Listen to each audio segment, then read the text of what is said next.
This is just a brief overview of the lab assignment for lab assignment number 2. So first thing is this assumes that you've installed Fedora in lab number 1. Fedora Core 23 is the one that I wrote the lab for. One of the first things I do is make sure I have an IP address, and if I don't, I'm going to make sure I resolve that. So you can see I have an IP address of 192.168.1.10. There's two other interfaces on there, the loopback and the virtual bridge 0, but I'm not going to worry about those. I just need the first Ethernet interface. And I'm going to make sure I can get to my local area network, so I'm going to ping my, my gateway, which is 192.168.1.1. If you're at home, that's going to be the same as your router, the same thing you would ping on any other computer to see if you're able to access the LAN. I'm going to hit Control-C, so Control-C gets me out of that once it starts pinging. I'm also going to make sure I can get to the internet, so because we download some things from the internet, so when you do the commands to install, again, that's all going to come from a repository on the internet. So I'm going to ping Google. That's a good barometer to see if I can access the internet, and you can see here that it's working. I hit Control-C. So now I'm ready to begin the assignment, which, if you recall from before, my Ethernet interface was 192.168.1.10, but if you forgot, you can just run ifconfig again, and there it is, 1.10. So I'm going to remember that 1.10 is my IP address. So we're going to check my firewall status. So I'm going to type firewall, you have to type it correctly, firewall -cmd status. Notice the space between the CMD and the -- for status.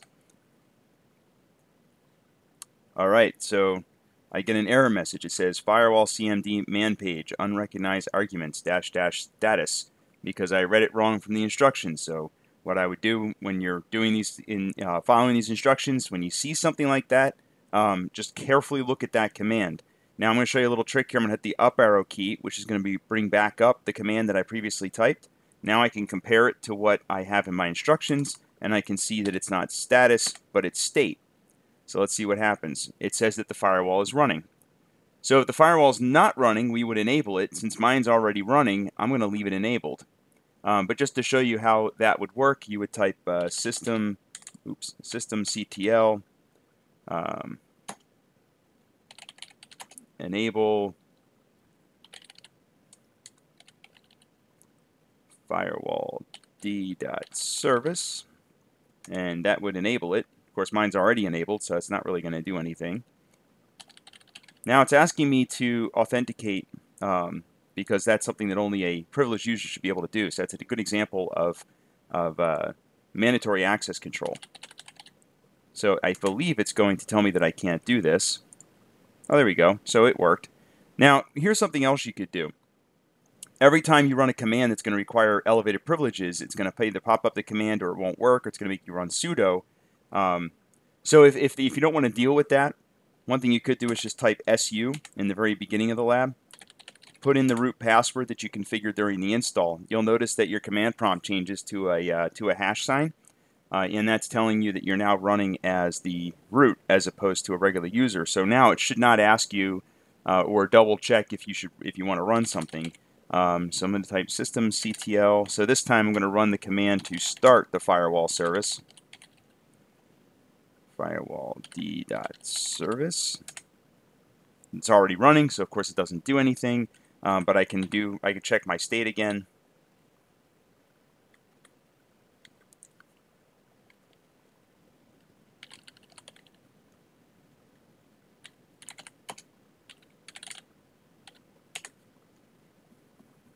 And it's running. So my firewall is running. Now I'm going to check on my zones, because what we want to do in this lab is we want to allow some traffic to get into. By default, the server is secure. It's not going to allow any TCP traffic to get into our machine, but that means all of the things that we're working on are not going to work because it's not able to access anything. Alright, so here we get an unrecognized argument, get active zones. Again, I look at my list, and I probably need to have 2 dashes on the front of this. So let me try that.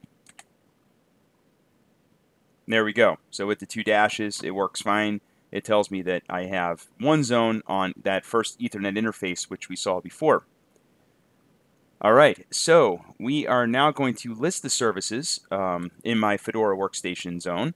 So let's do firewall CMD. So this is going to show me what's allowed right now. So we want to do zone, and my zone name is Fedora, because you can see it right above this, workstation. So we're going to do list service. All right, so the services that are allowed right now are DHCP v6 client, MDNS, the Samba client, and SSH. And that's it. That's all we're allowing right now. All right, so we need to also allow FTP, HTTP, and LDAP. So we need all three of those services because that's what we're going to install. We're going to install FTP, we're going to install the web, Apache for web, and we're going to install LDAP to demonstrate authentication and authentication mechanism. So to do that, we are going to add those services with the command line. So I'm going to type firewall -cmd -zone. My zone is Fedora Workstation. Now, theoretically, you could add additional zones. So you could turn on and off this zone when you're not playing with things, when you're not experimenting. But for right now, we're just going to leave this on. We're just going to leave this on our default zone just to make it easy. So this should enable HTTP. So this should allow HTTP traffic into my server. All right, success. Now I have to do it again, but this time I'm going to do it for FTP. Then I also have to do LDAP. And we also have to do SSH. Oh, SSH is already turned on, so we already have SSH. And I don't believe you have to do SSH, but I'll show you how we can use SSH to do some things later on. So now we're going to make that permanent. That way it survives a reboot. So I'm just going to hit the up arrow key, and I'm going to change add service to permanent. Oops, I spelled permanent wrong.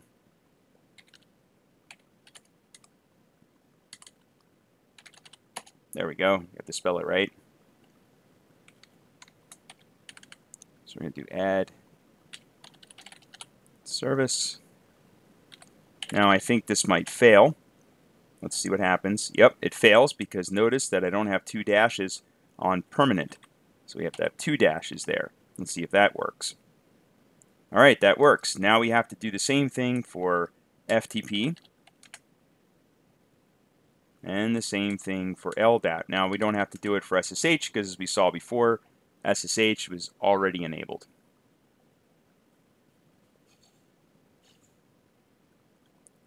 Okay, we also discussed in class that Linux is a trusted operating system. And in the way that Fedora is trusted OS, and one of the things that makes it a trusted OS is that it has SE Linux installed, the SE Linux package, at least in Fedora 23. In newer versions, they may be using different packages, but I wrote the lab for 23, so SE Linux sort of demonstrates that. We can see if that's turned on, so we're going to check to see if SE Linux is enforcing policies, and it is in fact enforcing policies.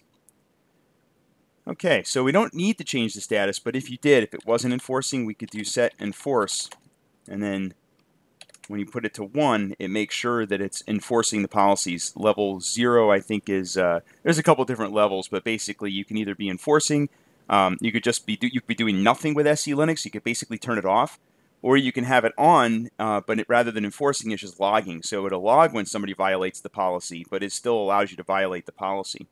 You can think of SE Linux as a little bit like, it's a little bit like Active Directory, like group policies in Active Directory, if you're familiar with that. All right, now we want to see what settings we have available to us for FTP and HTTP because we need to perhaps set some of those settings. So we're going to do get SE bool -A. Now, if I do just -A, that's going to give me all the different policies that are available, but I don't want to look at all of them. I just want to grep for, so grep is just a search basically. So I'm going to search for FTP or HTTP. There we go. So wow, we got a lot of settings here for both. So for FTP we have enable home DIRs, etc. Now one thing I can tell you looking at this is It only has policies right now for SFTP, not for FTP. But if I scroll up, there's my FTP. So FTP home dir right now is turned off. FTPD anonymous write is off, and so forth. So I can see these settings. And the settings that we're going to have to change are enabling home directories so that we're able to FTP in and get access to directories. And we're also going to have to enable HTTP to allow that to work as well, some HTTP settings. All right, so let's run the command to do this. So we're going to do set se bool. Bool is short for Boolean, by the way. Minus P, which means persistent or permanent. HTTP enable home dirs. And we're going to turn that on. Let's see if that works.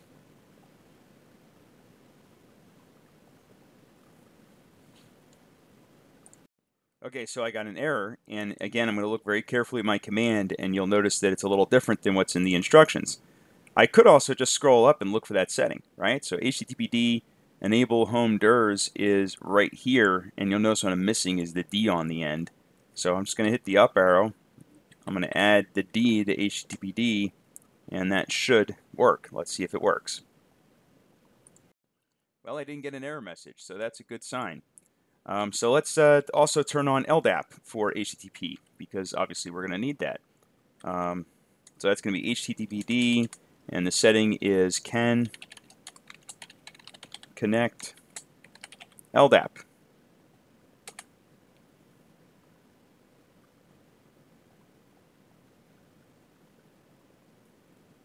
All right, and finally, we have to turn on FTP. So we're going to do FTP home dir on. Let's see if that works. Okay, and that worked. So now FTP home directory is also on. So all of this stuff should now be enabled. So I should be okay to move on to the next step. All right, so the next step is just to output all of this stuff. So I have a command that simply outputs the settings on these commands so that, just so I can see what you did in this step. And that's what the get se bool-a grep command does. You're getting a list of all of the Boolean values, but I'm having you limit it to just the ones that I care about using a regular expression. And then we're also going to list the firewall services so you could see everything. So if you ran that command, this is what you would see. So your screenshot would include the home directory is now on, can connect to LDAP is also on, and FTP home dir is currently off. However, it should actually tell me that FTP home dir, well, it's got the T on the front, so we probably just, if I scroll up again looking in the list here, it's FTP home dir.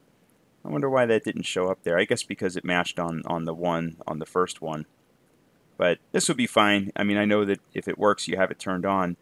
You could certainly take a look at the, we could look at that. So let me run another command just to make sure that FTP home is on. So we're going to do FTP. There's all of our FTPs. So you can see here at the top, FTP home dir is in fact on. TFTP home dir is off. So the grep command just gave me the last matching line for some reason. All right. So now we're ready to move on to the next step. So in order to use FTP, we have to install FTP. The DNF command is used to install packages in Fedora, at least in Fedora 23. They may have changed that in newer versions. It seems like they come out with a new package manager every 3 or 4 versions. But so we'll do VSFTPD. So we're going to install VSFTPD. What this should do is go out to the repository, and it should see if it can find VSFTPD and install it for us. It'll also configure it. So here you can see it's downloading already. Actually, it's just downloading an update. It's not even downloading the package. So I already have the package installed. So this should just download an update for us. So I'll give this a few minutes. It'll take a little time for this to download.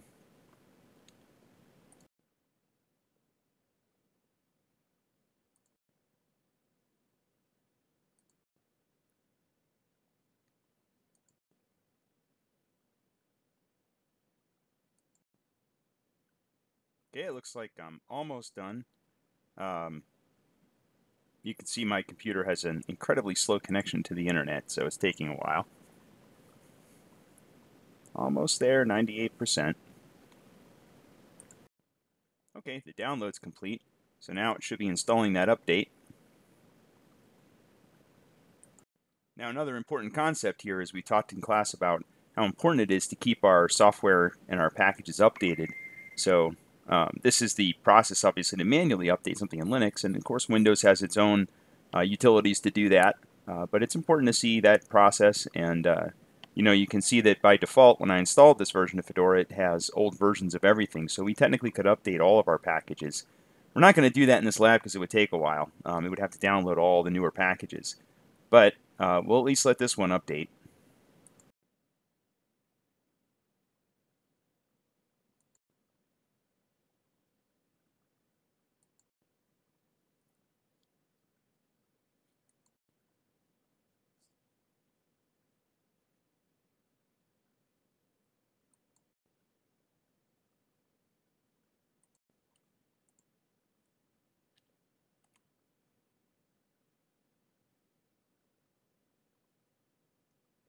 All right, almost done. It's installing VSFTP.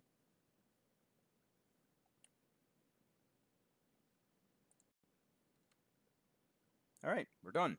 VSFTP should now be installed. So our next step is to make sure we have it set up correctly. So for VSFTP, the first thing I need to do is look at its config file. If you recall from the lecture, I showed you where most of the config files are. We're going to use VI to edit that config file. So this particular config file is located in etc VSFTP, and then VSFTP d.conf. Alright, so here is my config file. So the setting that we want to make sure is set is local enable, which should be yes. So if I look in here, local enable is already set to yes. So I can see it right here on this line. So it says uncomment this to allow local users to log in when XE Linux is enforcing check for sftp home directory. So this will allow our local users to log in, which is the user account that we created during the install.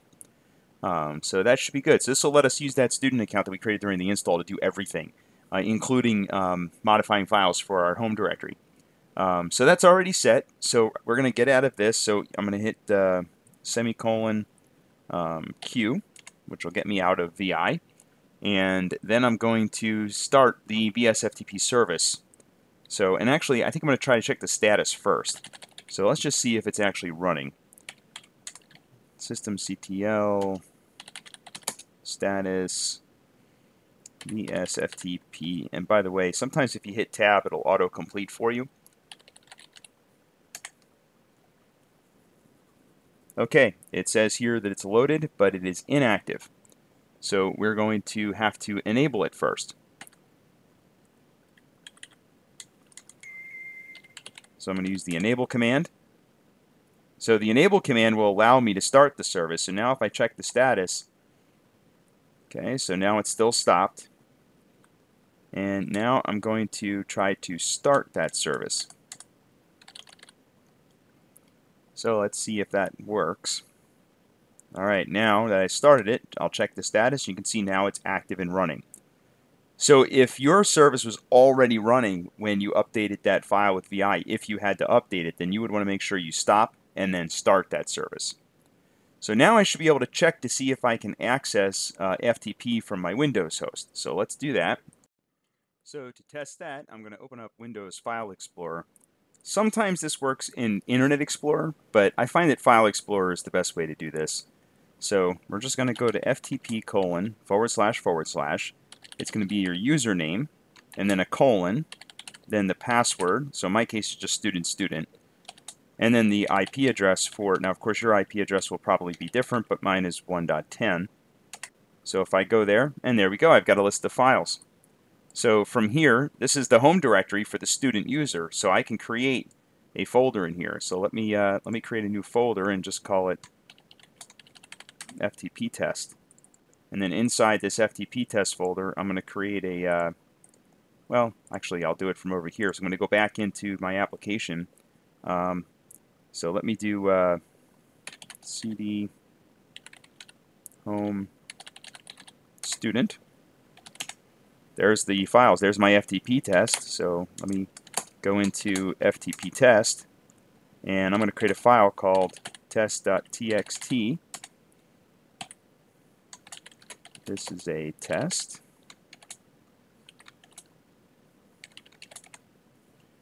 And now if I come back over to my Windows Explorer, File Explorer, let me go into FTP test.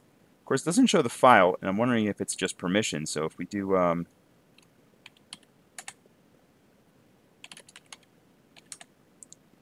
yeah, so this file is owned by root and only visible to root. So since I'm logged in as root, I'm going to change the permissions on this file so that everyone can see it. Oh, did I call it the wrong thing? It was test.txt. There we go. So now if I check that file, now it shows everyone has access to it instead of just root. So I'll come back over to my File Explorer and just refresh this and see if it shows up. And there it is, now that I gave permission to everyone to access that file. Now, of course, we're not going to be using root for anything with our project, so we don't have to worry about those permissions. Everyone will just have permission to do what they need to do. But I just wanted to show you how that works. So let's move on to the next step. And the next step is installing Apache, which is our web server. So we're going to come back over here, and just to kind of keep things nice and clean for you, I'm going to clear my screen. So again, we're going to run DNF, and this time we're going to install HTTPD. Now if I had to hazard a guess, I'd say we probably already have it by default. I think it comes with Fedora. So it's going to check, and nothing to do. Everything's already updated because we did our updates already before. So it's got everything we need, so I don't need to install that. But I do need to possibly enable it, so we're going to do systemctl, and it doesn't hurt to run enable if it's already enabled, but this is going to make sure that the service is set up to start every time we start up our system, and make sure that it's registered as a service. And once we do that, then we should be able to start that service.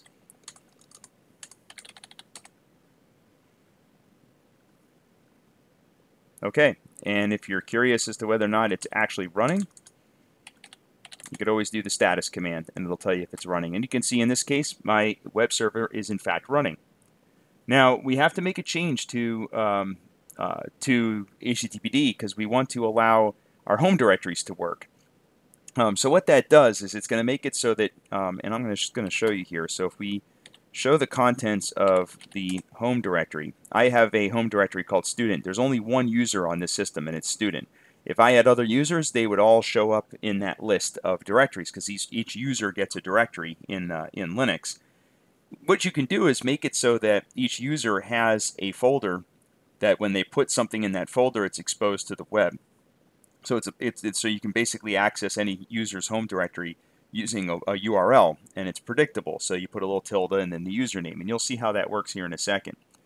So we're going to go in and we're going to set that option, the user directory option. So to do that, we're going to go into the userdir.conf file, and we're going to set that option. So we're going to do vi. Again, all the config files are in etc. httpd conf.d, and then inside that folder there should be a userdir.conf. Let's see if that comes up. There it is. Okay, now in this file right here, you can see that userdir right here is currently, this setting is being read by the parser. We need to comment that so that it no longer disables it. So to comment it, you're simply going to type a pound sign in front of that. For me to do that, for me to get there to do that, I did I hit I for insert, and then I just typed the pound. Now that I'm done, I hit escape, and I'm back to edit or to command mode.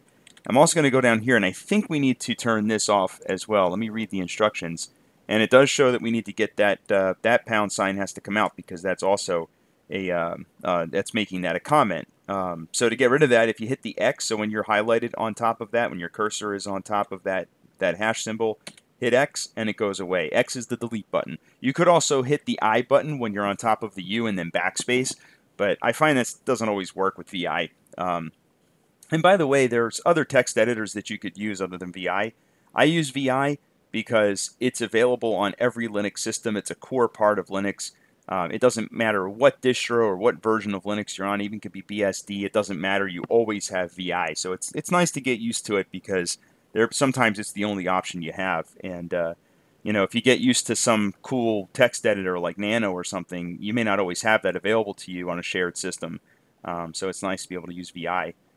So we'll talk more about that actually later on as well.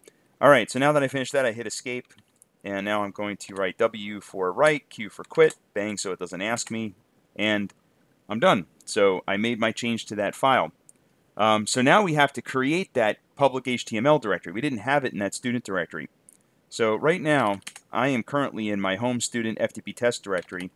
I'm going to type cd space ... which gets me back up one directory, so now I'm in the home student directory.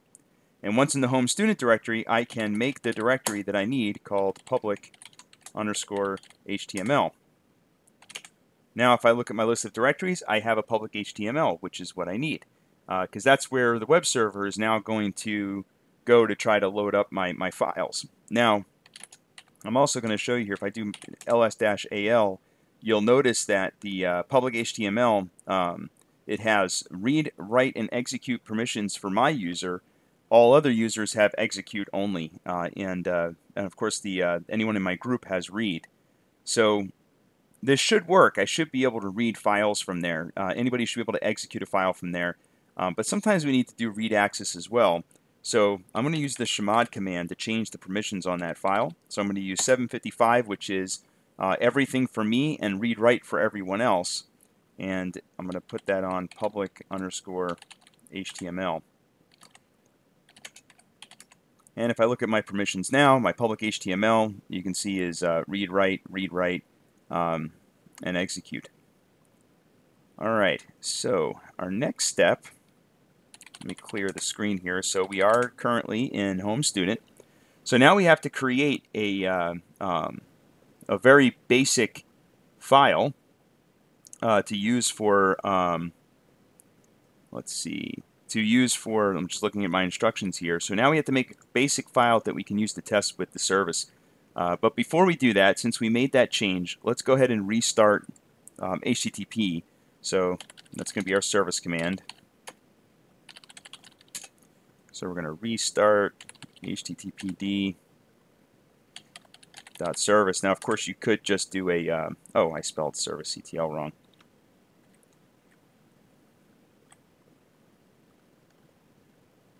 Oh, it's systemctl. My apologies.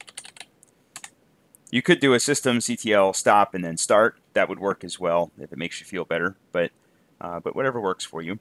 So now I'm going to go into the into my public HTML folder, and I'm going to create a file. So let's see where we are right now. So right now I'm in home student. There's my public HTML folder. So I do have to make sure that it's set to 70. Well, we just did that. We set it to 755 for the permissions. I'm going to change the ownership.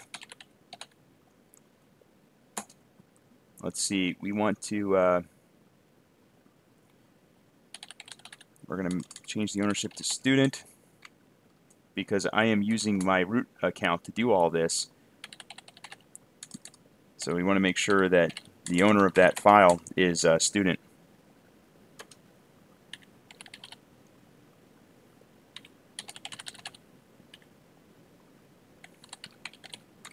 So the problem is I created that file as the root, not as a student, as the student user.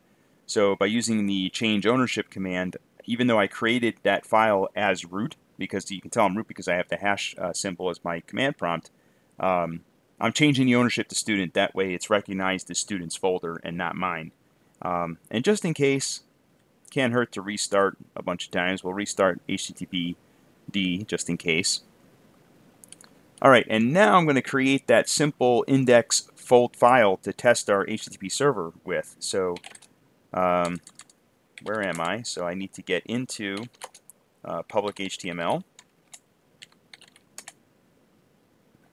And actually, I'm going to do this as it's a student user. So I typed exit to get back to the regular command prompt. Now that in public HTML, I'm going to type vi index.html. So this is going to create a basic text file called index.html, and the contents of that file is just going to be a basic HTML page.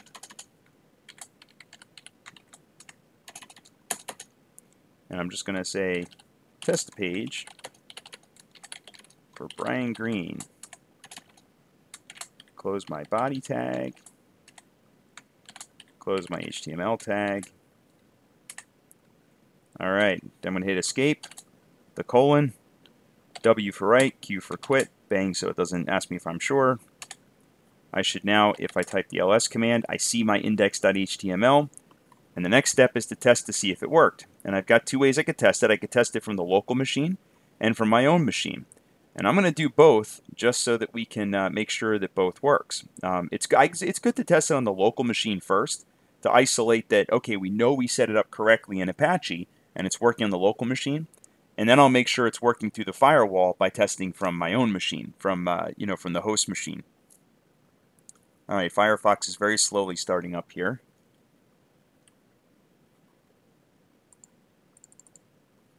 All right, I don't need all these tabs, obviously. So I'm going to type http localhost tilde student means go and find the folder or the file inside student. Now, so far it's kind of working because it says forbidden. Oops. So I'm going to type index.html, and it says I don't have permission to access index.html. So that's interesting. So let me go back and set the permissions on that file. So let's do ls-al. Alright, so you can see here that when it created index.html, it only has read-write permission. So you have to give it execute permission as well. So just like before, and I think this is actually in my instructions, it tells you to use the chmod command, so chmod 755, and then the name of the file. And that should change it. And you can see here we'll do ls-al. That's going to change it to read and execute permissions. So going back to my Firefox,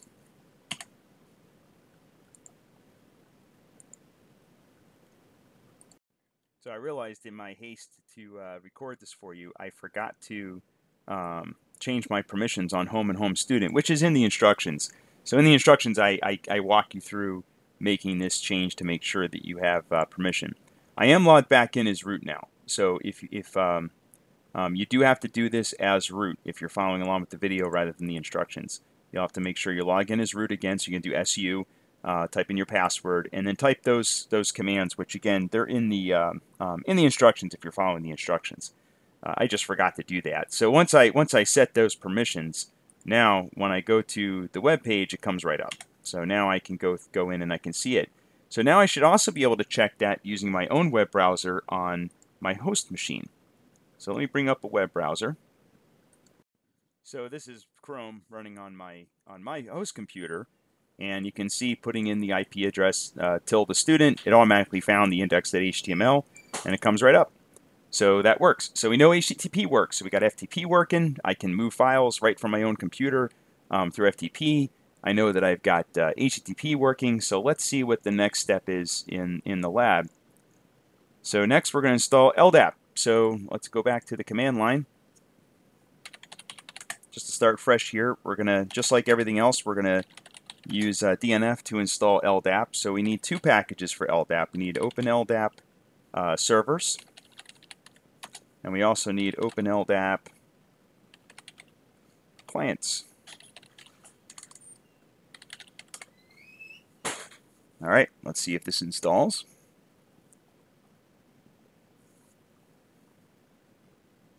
All right, I'm going to say yes to go ahead and install this stuff.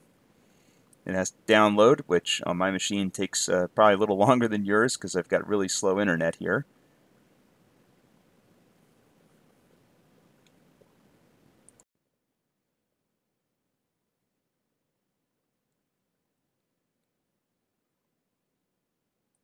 Okay, Open LDAP is now installed. If you are not already running as root, make sure you're doing that by typing the su command and logging in as root. So now that I have that installed, the first thing we have to do is copy the config files into our instance of LDAP. So we're going to copy from user share open LDAP.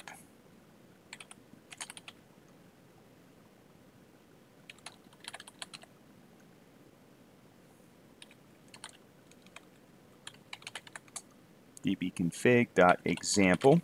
You do have to type this all exactly the right way or it won't work. We're going to copy that into var lib LDAP dbconfig.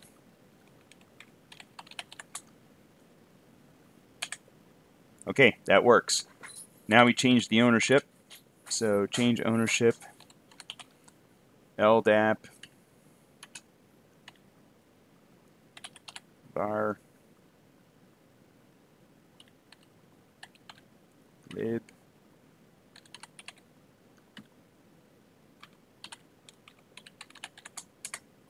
okay, so that's done. Now that file has ownership from the for the LDAP user, LDAP period user. We're going to stop and start the LDAP service. We know how to do that already, right? So it's systemctl. We're going to start LDAP, which is slapd or slapd, and we're going to also enable it.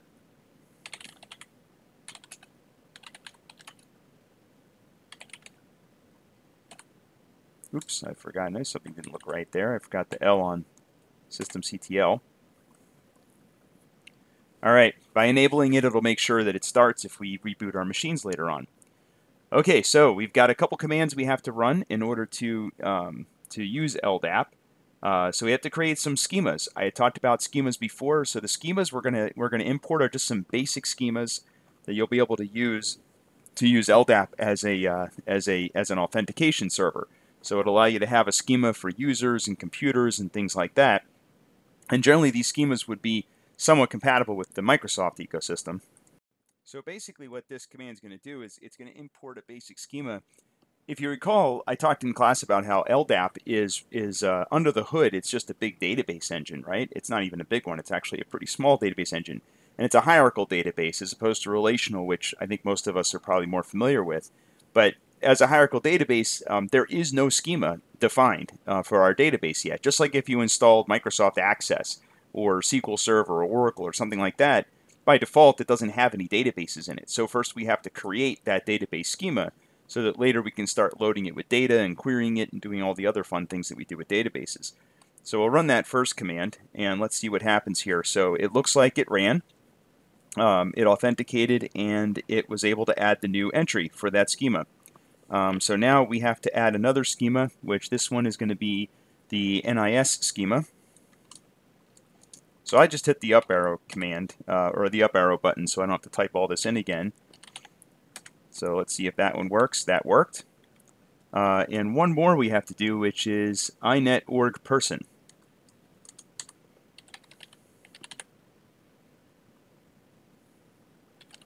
And I'm sure you can guess that this adds some fields and some schemas that support users. So adding user accounts which have phone numbers and addresses and email addresses and all kinds of other stuff that you might want to know about a user account. So now that that's all added, our next step is we have to create a password for our LDAP server. So so basically we're gonna create we're gonna use a command that creates the hash for our password. And this demonstrates what I talked about in the lecture with authentication, that we never store our passwords in plain text in the system in config files. We try to do it using only hashes. And hashes really don't do any good unless you can figure out the original password that creates that hash. So let's go ahead and give that a try. So we're going to use the slap password command. So it's slap PASSWD, which is kind of a slight variation of the PASSWD command that we would use to change the password for our user account. So it's going to ask me for a new password. I'm going to use student because I don't want to forget what I used for the password. Because like I said, I won't be able to recover it once I do that. All right, so I created my my password. There is the hash. So we have the hash, and we're going to need to use that hash to create a new file. So we have to create this chdomain.ldif file, and then we're going to have to load that into the server using a command, which I'm going to show you how to do. So first step is we have to create this file.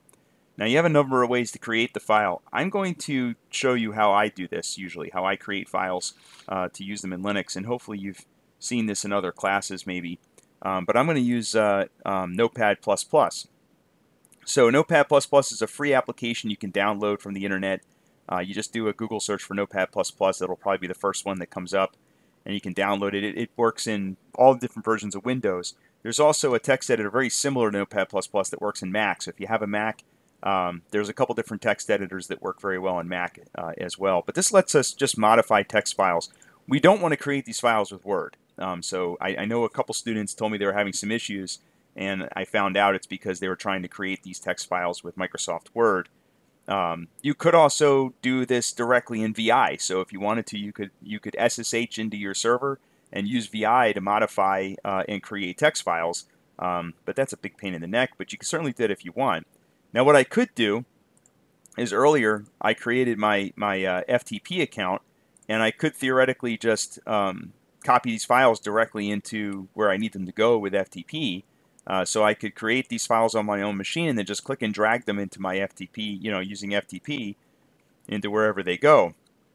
But you can see here that the only access I have with FTP, because it's a secure operating system, is to my home directory. So what we'll have to do is create the files here and then copy them where they need to go on the server itself. So what I'm going to do is I'm going to create a file or a folder in here. I'm going to call it LDAP. Well, I'll just call it LDAP files. So this is where I'm going to put all of my LDAP files. That way I know where they are. Now what I could do is, instead of clicking and dragging them in here when I save them, another option is, if you're using a tool like if you're using a tool like Notepad++, I can go in here and create an FTP account. So I think I created one earlier. Yeah, here it is. So I created an FTP account in Notepad++. So I'm able to just connect directly from Notepad++. So let me do that. So I'm going to go into my iTax project account, and I'm immediately there. I can go right into LDAP files, and I'm going to create a new file, and we're going to call this chdomain.ldif.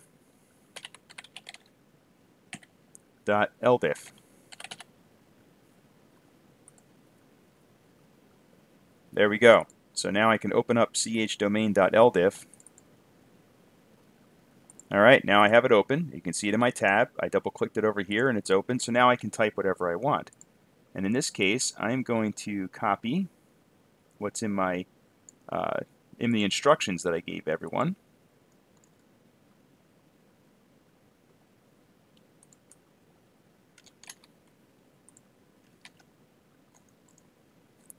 And I'm just going to make this a little bit bigger so it's easier for us to see it.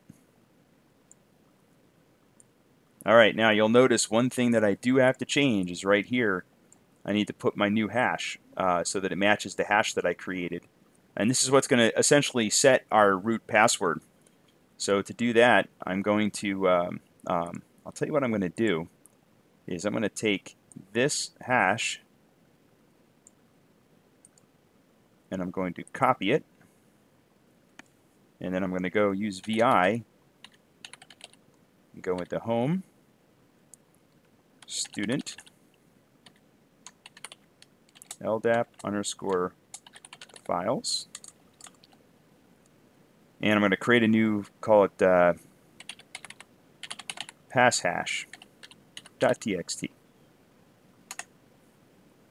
And then I'm going to go to I for insert mode, paste.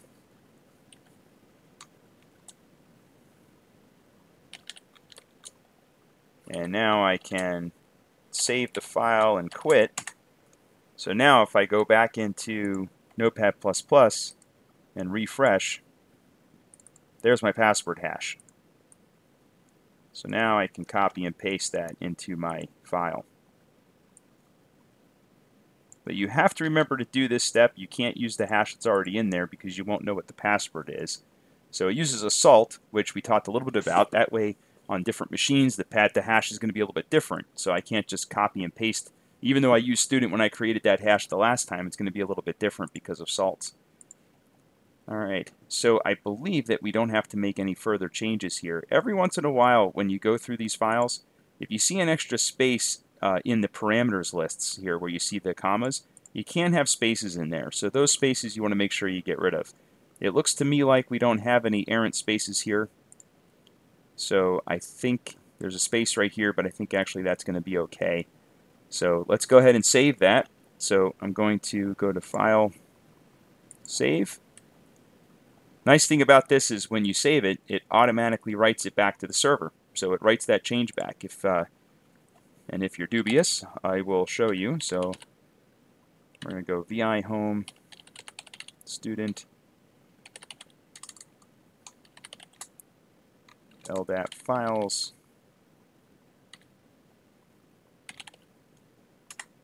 There it is. So the file is there.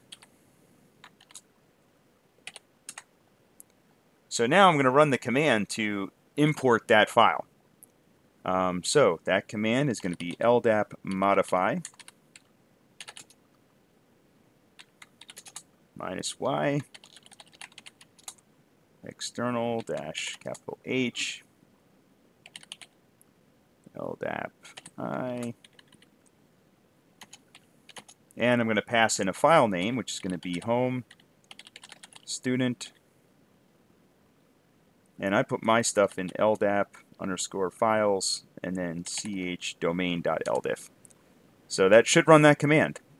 Now I should caution you that if you did not copy and paste in the hash correctly, then you won't be able to log in later on, and it's very difficult to reset that. So make sure you copy and paste it exactly without any spaces or anything like that at the end at the beginning, just like I did.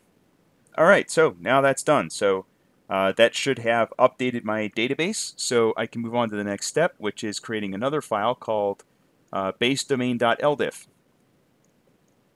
All right, so let's so basedomain.ldiff. I'm going to copy and paste that, and we'll create that file.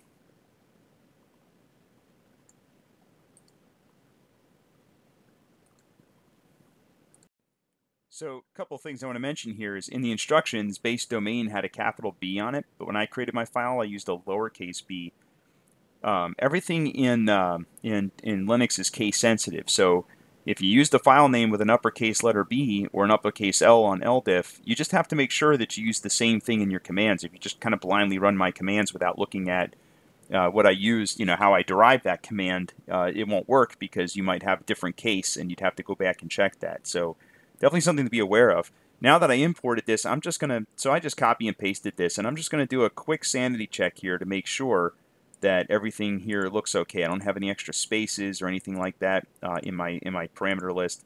And you can kind of tell as you do your quick sanity check, you'll be able to see that basically what this is doing, it's creating the domain localhost.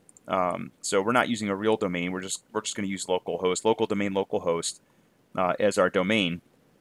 I'm creating a couple OUs, which one's going to be the manager, and then so the manager is going to be a user actually, and then we have some OUs. We're going to have people and groups for OUs, and that should give us some basic framework to create the system. So I'm going to save that,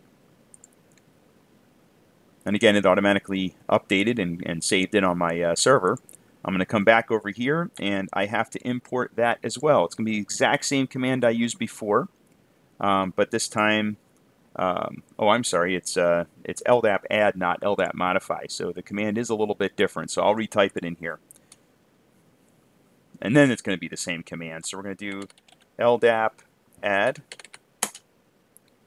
-x -d. So my CN is going to be manager with a capital M. The DC is going to be localhost, and then DC again for local domain. And this is kind of like a FQDN, right? So it's host.domain. And then we have a space minus W, sorry, minus capital W, and then dash lowercase f. And I'm going to put the path to that file I created. So it's home, in my case student, because I use the user account student. Oh, I'm sorry, and it's going to be LDAP files for me, and then base domain. Notice that I did get rid of this space. There's an extra space in my instructions between manager. So where it says cn equals manager, there's a comma, and then dc equals localhost. There should be no space there. So I took that space out. Anytime we have that connection string in LDAP, you don't want to have spaces, basically. And every once in a while, Word tries to automatically insert spaces, and I may have missed one or two of them. So if I run that, we should see it add that record. And it looks like it worked. So it did ask me for my student password, which I put in as student because that's what I used. And that added my entry. So now we're going to add our actual user accounts using LDAP. So we can do this with LDAP. Now what I'm going to do is I'm going to make all of my users have the same password, so I don't have to keep calculating the or keep running the command to create my my password for LDAP. So I'm just going to use the same hash for all of my users. In the real world, you would of course never do that, but just for simplicity's sake, I'm going to do that. So that LDAP command we just ran, so this actually runs that LDIF. I talked about how LDIF is the language of LDAP, just like SQL is the language of, say, SQL Server or Oracle or something like that. And that's how we interface with that database. Same thing with LDAP. So to interface with it from the command line, you have to use the LDAP commands, which is what that text file did. So this text file is really the commands to insert some new records into our database. We're going to insert some user accounts the same way. And basically, when we insert user accounts, all we're really doing is inserting some records into that hierarchical structure. I don't want to use the word table because they're not really tables. We're inserting new files into that hierarchy, essentially.